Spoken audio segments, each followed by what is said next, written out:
Shout it out. Or come up, you can sit. Maybe I can help with some questions. Tell Vitaly, our great host. By the way, while he does that, big round of applause. Let me just say before we do that, amen. There's a revolution going on, and he's like, the show must go on. So to Vitaly and the team.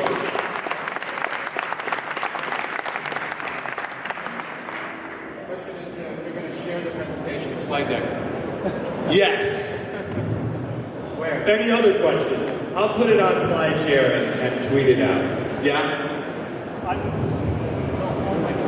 No microphone. I would like to ask about the methodology of predictive score. Yeah. So you took the entrepreneurs and then you observed them, tested them over years and see which of them were successful and which of them were not successful. Yeah, he's asking about the methodology. So we're actually using, I'm going to give you the semi-abbreviated answer. So I had some slides about the methodology that I deleted because they're a little boring, and then it would have taken the full amount of time. So essentially what we did is, as I said, we tested about 15,000 people, and then we watched the people who've been through the Founder Institute very carefully, right? For about, for now, some of them going on 3.5 years.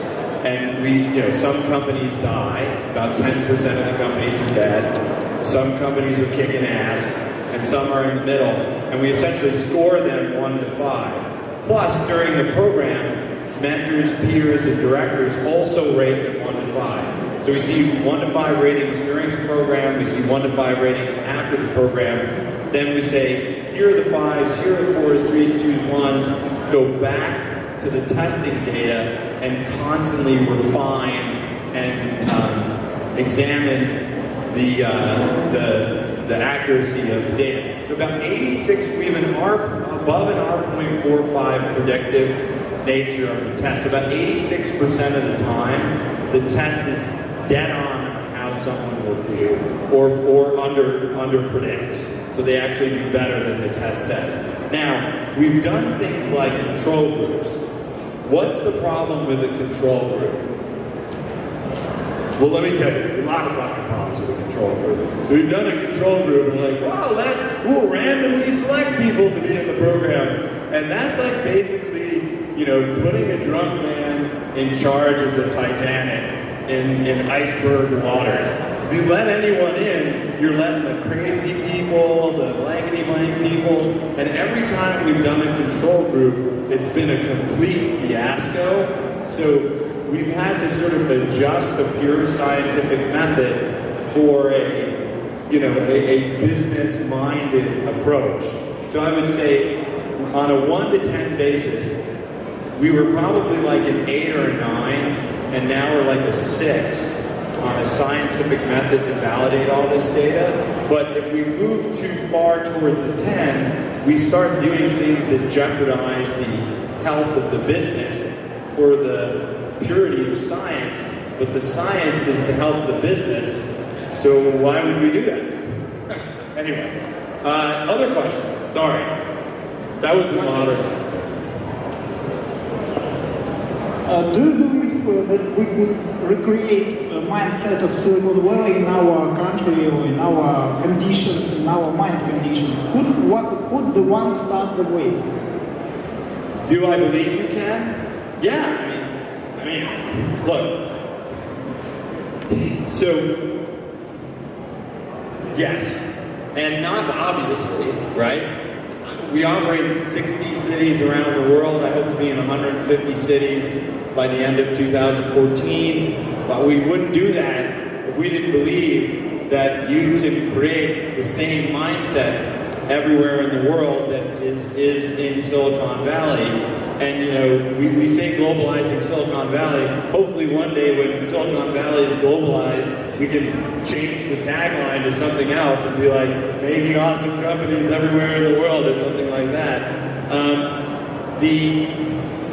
There are challenges, right? There's a lot of challenges to face, and what I would say is the biggest crime right now, in my view, is that people in Silicon Valley think the rest of the world is not worth any attention at all.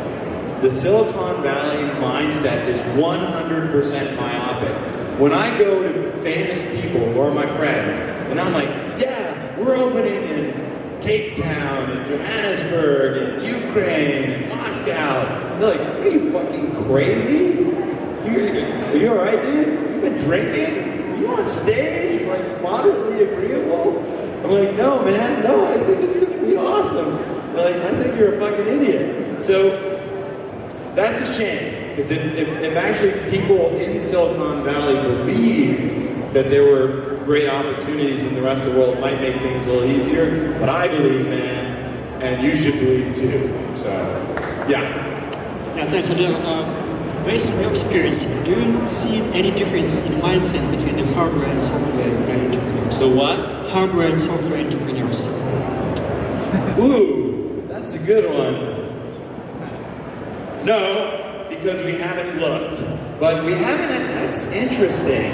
I don't know why sometimes stupidly obvious things in front of your face don't get done because you don't think of them. And that is an example, great suggestion. We should analyze the data by category of entrepreneur. What are hardware entrepreneurs? What are software? In fact, all of our graduates are categorized so we could suck all the data and quickly figure that out. So I don't know the difference. Maybe there are, maybe they're not. But we were surprised, by the way, how much difference there is in geography. In fact, I said I censored the data a little bit and we put the sliders, because it's a big spread. Like when you saw a big green, that means it's like 20% above the average or more. So I wouldn't be surprised if there's some big differences in the different types of entrepreneurs as well. Any other questions? Yeah, I think I'll be the last one, maybe not. So I work with a big actual international company, but like 80% of our employees are based here in Ukraine. Right. And my question will be to like the first part of your presentation when we were talking about the people who arrive in Silicon Valley and hope to touch, I don't know, thumb up button near Facebook, and to get inspired. So the thing is, when people are in Ukraine and they do not have any international experience, they cannot be open-minded. And you say it's really important, blah, blah, I don't understand that it is, but how to then motivate them and how to open their eyes. Actually, we are used to send the best and the most promising employees to Silicon Valley, to Munich, Berlin, and other offices, but what will you recommend in this case? Well, okay, so it turns out, thank you. It turns out, she said, did everyone hear her question? Yeah. Okay, it turns out that open-mindedness, so I'm going to give you sort of a funny answer and then a real answer. So it turns out that open-mindedness is also pretty genetic, but there is one way, and this is actually scientifically proven, to increase open-mindedness. Does anyone have an idea of what that is? Alcohol? Psychedelic drugs. So if you do psychedelic drugs, you will have greater openness. So no, flying someone to Silicon Valley, unless they do some shrooms, will not increase their openness. So that was the sort of funny answer. But it is also true, by the way. Openness is genetic. Now, by the way, I've just said that fluid intelligence is primarily genetic, and openness is primarily genetic. Uh-oh, what does that mean? Ding, ding, ding. Entrepreneurship proclivity is largely genetic, unless you do mushrooms. So, the reality is, at least our data, and it's a pretty large sample set of testing, maybe one of the largest tests ever conducted in social science, and certainly getting up there. And by the time we're done, when I'm dead or whatever, it will be the largest. Entrepreneurship is genetic, the traits for success. Now, back to your question about sending someone over to Silicon Valley. So you can't. I know what you meant, which was not openness, the personality. It's open to new ideas. You know, I would say that open to new ideas comes from the trait openness, and with the internet, with the tools that are available today, with conferences like this, there's no excuse for a Ukrainian entrepreneur not to read, not to go, not to experience things that open their mind, and they don't have to get on a plane and fly a long way, as I'm a little jet lagged, to do it, right? They can do it right here. So, you know, putting someone on a plane to Silicon Valley, I really don't think is the way to go. It's finding the right people and then helping them with, you know, training and teamwork, 3 T's. Finding the right talent, helping them with training and teamwork, and it can be local to do it that way. So do we have time for another question? One last? All right, yes. Hi, I've got a question. So, what is the main idea of Silicon Valley behind making money? Oh, the great irony is that no one in Silicon Valley is about making money. So, Steve Jobs lives in a smaller house than I do, as did Larry Page. And I don't live in a mansion, let's put it that way. So, you have 2 of the wealthiest.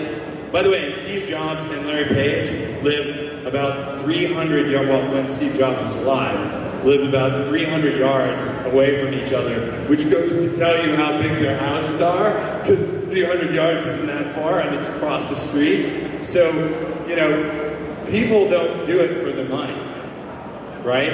In fact, maybe that should be, if that's the belief structure in the rest of the world, let me dispel that myth right away. No one does anything in Silicon Valley for money, literally. In fact, it's sort of frowned upon to have gauche or ostentatious displays of wealth. You know, people live very modestly. Go billionaires. The richest people on the planet live in homes in suburbs that look middle class, except they cost like $15 million, because that shack costs 1.1. So, you know, I think if you're asking about what the motive is, you know, people wake up every day with a belief that they can change the world, right? And that's why they do it, and that's why I do it. And I know that's why everyone that I know in Silicon Valley that's successful does it. They say, you know, look, I have a vision for the world that is a better place. And I'm going to work my darndest off to make sure that that vision is realized. And I think people here, I mean, listen guys, you have that vision too. Look at what's happening. The reason the conference is empty is because people aren't at home watching TV. They're in a square 1 kilometer from here because they have a vision that the world can be a better place, right? And they're taking the action. So those visions exist everywhere.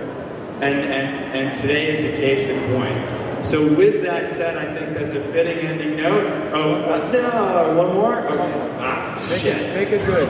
I can't do better than that. I'm screwed. One more. Yeah. Such a good end. Just kidding. First of all, thank you very much for the speech, and sorry that you know such a big role at the end. My question is, in your data, Tel Aviv comes first in average, but it doesn't present in any top 5. So does it mean that one should have balanced and pretty moderate in every characteristics rather than to be on top in 1 or 2 and be crap in the rest? So let me, I sort of followed the question. You're saying like, yeah. no, so the way the test works, the way our predictive scoring works, is that if you have high fluid intelligence, it's more. So let me take a step back, and it's good that you asked this question because these are traits. So I'm really tall, but I'm not a good basketball player. But generally speaking, being tall is a trait that helps you be a good basketball player. Now, similarly, high fluid intelligence is a trait that helps you be a good entrepreneur, but there's a lot of great entrepreneurs with low fluid intelligence, right? There's a lot of entrepreneurs with, low openness that are great. So you can overcome the traits that you have possibly by finding a co-founder, by minimizing your weaknesses and focusing on your strengths. So the predictive nature of these tests is just saying it's again a trait. Like, yeah, if you're gonna get do it in basketball, you want a bunch of tall people on your team, right? So these traits are just saying, hey, here's a bunch of tall people, but there's a bunch of small basketball players who are awesome too, right? So again, just to clarify. Now, yeah, so you want to have the awesome stuff in each category so that you enter the game ahead of the average with greater chances to make your life easier, because starting a company is so hard that you sort of want the deck stacked in your favor. And these personality traits, many of which are genetic, if you have them, the stresses, the problems, the fires, the trauma will just be easier for you to deal with on your journey to build a great company. So, with that said, not as great as ending before. Thank you guys very much. It was lovely to